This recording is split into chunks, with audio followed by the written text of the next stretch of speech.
Hello friends, Seemas kitchen കൾച്ചേഴ്സിന്റെ ഇന്നത്തെ ഒരു പുതിയ വീഡിയോയിലേക്ക് എല്ലാവർക്കും സ്വാഗതം. ഇന്ന് ഞാൻ വളരെ സ്വാദിഷ്ടമായ ഒരു വിഭവമാണ് തയ്യാറാക്കാൻ പോകുന്നത്. നമ്മുടെ മലബാറിന്റെ ഒക്കെ സ്വന്തം ഉന്നക്കായ. അതിന് വേണ്ടിയിട്ട് ഞാനൊരു 2 ഏത്തപ്പഴമാണ് ഇവിടെ എടുത്തിട്ടുള്ളത്. അപ്പം നമുക്ക് ഏത്തപ്പഴമൊക്കെ ഒന്ന് മുറിച്ച് ഒന്ന് ആവി കയറ്റി വേവിച്ചെടുക്കാം. അപ്പം നമുക്ക് ഏത്തപ്പഴം ഒന്ന് കട്ട് ചെയ്ത് തൊലിയൊക്കെ കളഞ്ഞൊന്ന് കട്ട് ചെയ്തിട്ട് നമുക്ക് അപ്പച്ചമ്പിനകത്ത് വെച്ചൊന്ന് പുഴുങ്ങിയെടുക്കാം. നമുക്ക് എങ്ങനെ വേണമെങ്കിലും തൊലിയോടുകൂടി പുഴുങ്ങിയിട്ട് പിന്നെ തൊലി കളഞ്ഞ് നമുക്ക് നന്നായിട്ട് ഉടച്ചെടുക്കാം. ഞാനിപ്പോൾ ഇങ്ങനെ ചെയ്യുന്നതേ ഉള്ളൂ.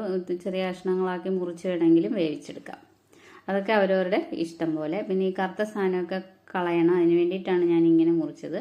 ഇനി നമുക്കിതൊന്ന് അപ്പച്ചമ്പിനകത്ത് വെച്ചൊന്ന് ആവി കയറ്റി നന്നായിട്ടൊന്ന് വേവിച്ചെടുക്കാം. അപ്പോൾ നമ്മുടെ ഏത്തപ്പഴം വെന്ത് തണുത്തതിന് ശേഷം നമുക്കതെല്ലാം നന്നായിട്ടൊന്ന് ഉടച്ചെടുക്കണം. തണുത്തതിന് ശേഷം നമ്മൾ ഒട്ടും കട്ടയില്ലാതെ ഇതേപോലെ നന്നായിട്ട് ഉടച്ചെടുത്തതിന് ശേഷം നന്നായിട്ട് കുഴച്ചെടുക്കണം. കയ്യിലൊരല്പം വെളിച്ചെണ്ണ തൂത്തതിന് ശേഷം നമുക്കിത് നന്നായിട്ട് കുഴച്ച് ഇച്ചിരി നേരം ഒന്ന് അടച്ച് വെക്കണം. പിന്നെ നമുക്ക് നട്ട്സ്, മുന്തിരിങ്ങ, തേങ്ങ, പീര ഇതൊക്കെ വേണം. നമുക്ക് ഒരു ബൗൾ തേങ്ങ എടുത്തിട്ടുണ്ട്. പിന്നെ അണ്ടിപ്പരിപ്പ്, മുന്തിരിങ്ങ, കപ്പലണ്ടി എല്ലാം നമുക്ക് ഇതിലേക്ക് ചേർക്കാം. അതെല്ലാം നമ്മളൊരു 2 സ്പൂൺ നെയ്യ് ഒഴിച്ച് അതിലിട്ട് നമുക്കിതെല്ലാം വറുത്ത് കോരി ഒന്ന് മാറ്റി വെക്കണം. അതിനുശേഷം നമുക്ക് അതിലേക്ക് നമ്മൾ എടുത്തു വെച്ചിരിക്കുന്ന തേങ്ങ ഉണ്ടല്ലോ, ഒരു ബൗൾ തേങ്ങയാണ് ഞാൻ എടുത്തിരിക്കുന്നത്. അതും ഈ നെയ്ക്കകത്ത് ഒന്ന് ചെറുതായിട്ടൊന്ന് ചൂടാക്കണം. ഇനി അതിലേക്ക് നമ്മൾ വറുത്ത് വെച്ച നട്ട്സും മുന്തിരി എല്ലാം ഇട്ടതിന് ശേഷം നമ്മളൊരു 1/2 ഗ്ലാസ് നല്ല കട്ടി ശർക്കരയാണ് ഞാൻ എടുത്തിരിക്കുന്നത്. ഉരുക്കിയ ശർക്കര ഇരുന്നത് കുറച്ചുകൂടി ഒന്ന് കട്ടിയാക്കി അതും ചേർത്ത് 1 സ്പൂൺ ഏലക്കാപ്പൊടിയും കൂടെ ചേർത്ത് എല്ലാം കൂടെ ഇളക്കി യോജിപ്പിച്ച് വെക്കാം. അതിനുശേഷം നമ്മുടെ ഏത്തപ്പഴമൊക്കെ നല്ല സോഫ്റ്റ് ആയിട്ട് ഇരിപ്പുണ്ട് കുഴച്ച് വെച്ചത്.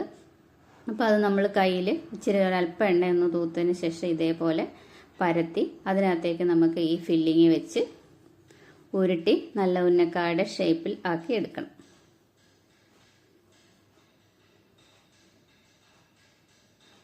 അപ്പം ഇതേപോലെ തേങ്ങയും നമ്മൾ ശർക്കരയ്ക്ക് പകരം നിങ്ങൾക്ക് പഞ്ചസാര വേണമെങ്കിലും ചേർക്കാം. പിന്നെ ഈ കൂട്ടിനകത്തേക്ക് നമ്മൾ പഞ്ചസാരയും തേങ്ങയ്ക്ക് പകരം മുട്ട ചേർക്കുന്നവരുണ്ട്. മുട്ട ഇങ്ങനെ പൊട്ടിച്ചൊഴിച്ച് ചിക്കി ഇതേപോലെ ആക്കിയെടുക്കും. ഞാൻ പക്ഷെ മുട്ട ചേർത്തില്ല. ഇഷ്ടമുള്ളവർക്ക് അതും ചേർക്കാം. തേങ്ങയ്ക്ക് പകരം മുട്ട പൊട്ടിച്ചൊഴിച്ച് ചിക്കി ഈ നട്ട്സും എല്ലാം കൂടെ ഇട്ട് പഞ്ചസാരയും ഇട്ട് ഇതിനകത്ത് ഫില്ലിങ് ആക്കുക. നമ്മളിപ്പം തേങ്ങയും ശർക്കരയും നട്ട്സും മുന്തിരിയൊക്കെയാണ് ചേർത്തിരിക്കുന്നത്. അപ്പോൾ എല്ലാം ഇതേപോലെ നമുക്കൊന്ന് ഷേപ്പാക്കി ഫില്ലിംഗ് ഒക്കെ വെച്ച് റെഡിയാക്കി എടുക്കാം.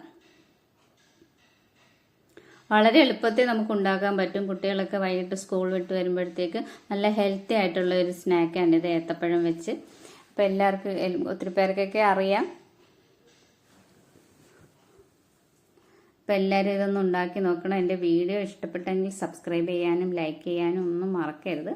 അപ്പോൾ നമ്മുടെ മലബാറിൻ്റെ അവരുടെ എല്ലാ വിശേഷങ്ങൾക്കും ഈ ഉന്നക്കായ ഒരു സ്പെഷ്യൽ വിഭവമാണ്. അവരുടെ നോമ്പ് തുറയ്ക്കൊക്കെ ഉണ്ടാക്കുന്ന ഒരു സ്പെഷ്യൽ വിഭവമാണ് ഉന്നക്കായ. അപ്പം നമ്മുടെ ഉന്നക്കായ എല്ലാം ഇവിടെ ഷേപ്പാക്കി വെച്ചിട്ടുണ്ട്. ഇനി നമുക്കത് ഒരല്പം എണ്ണ ഒഴിച്ച് ചൂടായതിന് ശേഷം അതിലേക്കിട്ട് വറുത്ത് പോരാം. നമുക്കിത് വറക്കാതെ ഇങ്ങനെ എടുത്ത് തിന്നാനും നല്ല രുചിയാണ്. ഇങ്ങനെ തിന്നുന്നതും കുട്ടികൾക്കൊക്കെ വളരെ ഇഷ്ടമാണ്. നമ്മൾ പിന്നെ ഇതേപോലെ ഷേപ്പാക്കി നമ്മളൊരു കണ്ടെയ്നറിലിട്ട് അടച്ച് ഫ്രീസറിൽ വെച്ച് നമുക്കിത് പിന്നെ വറുക്കാനായിട്ട് വെച്ചിരിക്കാം. അപ്പോൾ നമ്മുടെ ഒരല്പം ഞാൻ എണ്ണ ഒഴിച്ചതേ ഉള്ളൂ, ഒരുപാട് എണ്ണ ഒഴിക്കുന്നില്ല. കുറച്ച് എണ്ണ ഒഴിച്ച് നമുക്ക് 1-2 എണ്ണം വീതം ഇട്ട് മൂപ്പിച്ചെടുക്കാം. നമ്മൾ ഒരുപാടൊക്കെ ഉണ്ടാക്കുമ്പോഴാണല്ലോ തോനെ എണ്ണ ഒഴിക്കുന്നത്. ഇപ്പം അത് എണ്ണ വേസ്റ്റ് ആക്കണ്ടെന്ന് കരുതിയിട്ടാണ് കുറച്ച് എണ്ണ ഒഴിച്ച് ആദ്യം ഞാൻ 2 എണ്ണം ഇട്ടിട്ടുണ്ട്. അപ്പം നമ്മൾ ഇട്ട് കഴിഞ്ഞ് കുറച്ച് കഴിഞ്ഞേ ഇതൊന്ന് അനക്കാവുള്ളൂ, ഇളക്കാവുള്ളൂ. കാരണം ഇത് അടിയിൽ ആദ്യം ഒന്ന് ഒട്ടിപ്പിടിക്കും. പിന്നെ അതങ്ങ് നന്നായിട്ട് ചൂടായി കഴിയുമ്പോൾ അങ്ങ് വിട്ടു പോന്നോളൂ. അപ്പം അതൊന്ന് ശ്രദ്ധിച്ചാൽ മതി. അപ്പം നമുക്ക് പയ്യെ ഒന്ന് ഇളക്കിയിടാം. അപ്പം നമ്മൾ ഇളക്കിയിടാൻ പോവാന്ന്. അപ്പം ആദ്യത്തെ ചെറുതായിട്ടൊന്ന് പൊട്ടിയിട്ടുണ്ട്. ഇനി അടുത്തത് ഇടുമ്പോൾ ശരിയായിക്കോളൂ. ആദ്യം നമ്മൾ ഇടുമ്പോൾ എണ്ണയിൽ അതൊന്ന് ഒട്ടിപ്പിടിക്കുന്നതാണ് പാത്രത്തിൽ. അപ്പോൾ ഇനി അടുത്ത ഇടുമ്പോൾ ശരിയായിക്കോളൂ. ആദ്യം നമ്മൾ എണ്ണ ചൂടായി കഴിഞ്ഞാൽ തീ ഒന്ന് കുറച്ച് വെച്ചേക്കണം. അപ്പം നമ്മുടെ ആദ്യത്തെ ഉന്നക്ക ഞാൻ വറുത്ത് കോരിയിട്ടുണ്ട്. നല്ലൊരു ബ്രൗൺ നിറമാകുമ്പോൾ നമുക്ക് ഇതേപോലെ കോരി മാറ്റാം. അപ്പോൾ അടുത്തത് വീണ്ടും ഇട്ട് കൊടുക്കാൻ 2 എണ്ണം. 2 ഏത്തപ്പഴത്തിന് ഞാൻ 6 ഉന്നക്കായാണ് ഉണ്ടാക്കിയിരിക്കുന്നത്. കുട്ടികൾക്കൊക്കെ വളരെ ഇഷ്ടപ്പെടും ഈ ഉന്നക്കായ. നമ്മൾ സ്കൂൾ വിട്ട് വരുമ്പോൾ വളരെ ഹെൽത്തി ആയിട്ട് ഉള്ള ഒരു സ്നാക്സാണിത്. നമുക്ക് ഇതേപോലെ ഷേപ്പാക്കി ഞാൻ പറഞ്ഞില്ലേ ഫ്രിഡ്ജിലും വെച്ചിരുന്നിട്ട് നമുക്ക് ആവശ്യമുള്ളപ്പം കുട്ടികൾക്കൊക്കെ വറുത്ത് കൊടുക്കാം.